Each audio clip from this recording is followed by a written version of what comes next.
Okay, we're here with Jim Mora, the new UCLA head coach, on his first day, and welcome to Westwood. Thank you. Jim, you spent a lot of time the last 2 years with the University of Washington, and you talked the other day about how it kind of flipped the switch in terms of where you wanted to go with your coaching career. Can you talk a little bit about that? Yeah, you know, it really did. After I finished coaching with the Seattle Seahawks, I was fortunate enough to be able to spend some time with Steve Sarkisian and his staff and just kind of be around that program.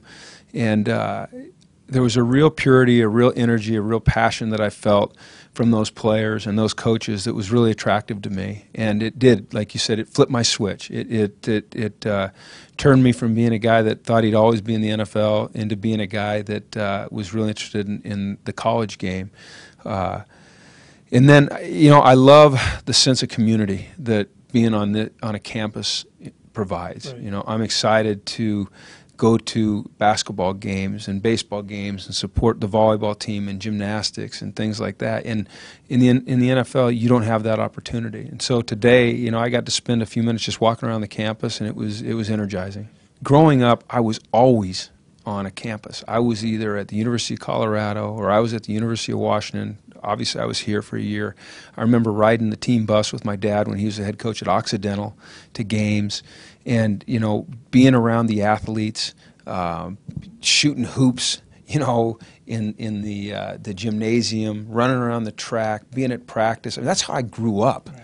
You know, that was my life as a child, and so for me now to provide that for my kids, I think that's pretty neat. You know, and that's what I've told them. You guys are going to love this. In terms of coaches that have really had a dramatic impact on me, Bill Walsh, you know, the late Bill Walsh had a tremendous impact on me.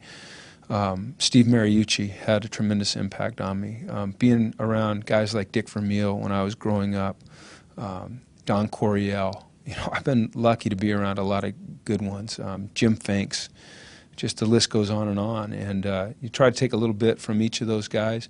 You know, a lot of my football philosophy, believe it or not, and philosophy for treating players comes from players themselves. You know, I've been around a ton of all-pros, a ton of Hall of Famers, you know, some of the all-time greats, and you know, working over at the NFL Network, it gave me the opportunity to sit with guys like Deion Sanders and Rod Woodson and Kurt Warner and Willie McGinnis and Warren Sapp and Marshall, those guys, and talk about, you know, what they thought it took to become a great football player, a Hall of Fame football player. And so I've tried to learn from everybody along the way. Thanks, Jim. Thank you.